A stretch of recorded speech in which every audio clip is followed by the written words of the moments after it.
All right, let's get right into it. Today, we are going to completely flip a huge assumption you probably have about the news. See, we're always told the media is there to inform us, right? But what if I told you its main product isn't information at all? What if it's actually something called load, this constant, invisible pressure that's literally reshaping how you think?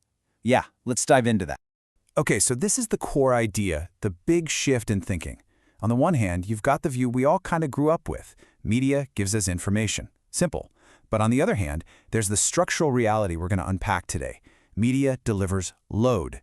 And when I say load, I don't just mean facts and figures. I mean the mental pressure, the stress, the constant drain on your cognitive energy. That's the real product. Now, to really wrap our heads around this new way of seeing things, we've got to take apart the old model first. We have to look at what we're calling the information illusion, that idea that we all just sort of accept without even thinking about it. And here it is, the model we all think is happening. It looks so logical, right? So familiar. An event happens, the news reports it, you see the report, and bam, you form an opinion. It's clean, it's linear, and it's almost completely wrong.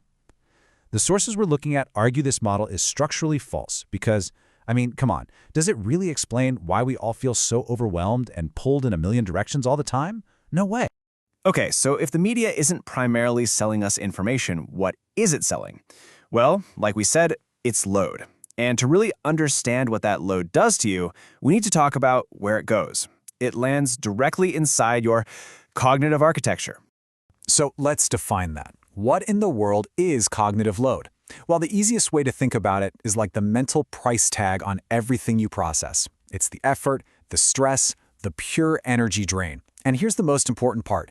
This isn't just some accidental side effect of getting informed. Nope, it is the product. It's what's being delivered to you all day, every day.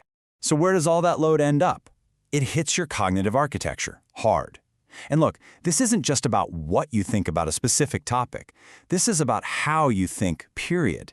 It's the very wiring in your brain, the mental pathways that decide what gets your attention and how you connect the dots. You could almost say this is the real battleground where influence actually happens. So how does the load even get into your head in the first place? It's simple, really. Your attention. That's the front door. Every single time a headline, a notification, or a shocking image grabs your focus, it's not just getting your eyeballs for a second. It's prying open a direct pipeline to pump that cognitive load right into your system. Okay, so we've covered the what, the load, and the where, your cognitive architecture. But how does the media environment take this whole thing and just crank the dial up to 11? Let's get into the nitty-gritty, the actual mechanics they use to amplify that load for maximum effect.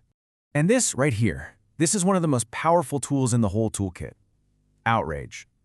We usually think of outrage as just this unfortunate side effect of talking about heated topics.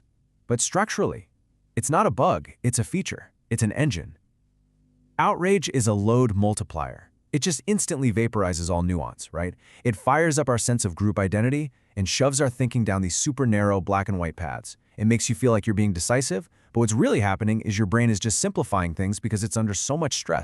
And a huge reason outrage is so effective is because of this tactic, something called identity compression. Think about it. When does the media ever really talk to you as an individual with your own complex thoughts? Almost never. Instead, it talks to you as a member of a group. It's always your side or people like you. And what that does is it squishes your individual thoughts down into a predictable, knee-jerk group reaction. It makes you way more reactive. And all of this is exactly why it feels impossible to get a deep, real understanding of anything anymore. It's just not compatible with this high-load environment. Your attention is being shattered into a million pieces on purpose. Your brain is constantly being interrupted. You're being forced to come up with an opinion on things in like 5 seconds. So it's not that you're failing to understand. The system is designed to prevent you from understanding. Okay, let's pivot a little bit. We've talked about the mechanics, which can feel a bit abstract. Let's talk about the personal cost. What does it actually feel like to live under this constant fire hose of load, all while you're just trying to stay informed? I'm guessing some of these effects are going to sound pretty familiar. You know that feeling of just being completely burned out by the news? The cynicism, the exhaustion, that deep down urge to just unplug from it all?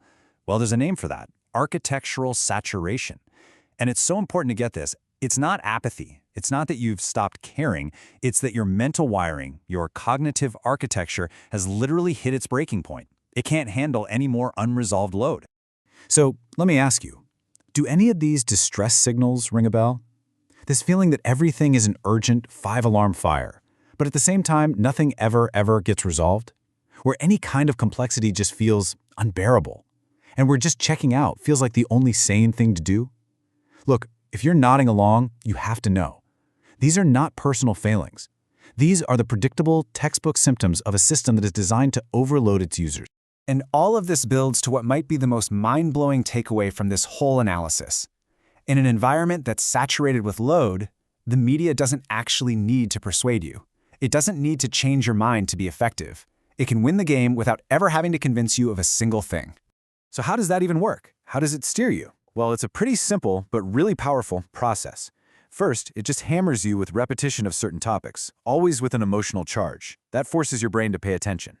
Then, over time, your cognitive architecture, it literally adapts. It changes. The mental roads you're forced to travel over and over again become the superhighways, the default routes for all your thoughts. And here it is. This is the punchline. We all love to believe that our opinions and our beliefs are the result of careful, logical thought. But what this model suggests is that way more often than we'd like to admit, our beliefs are just the stories we tell ourselves to justify the mental roads that have already been built for us. The architecture of our thinking gets shaped first, and our beliefs just follow along for the ride.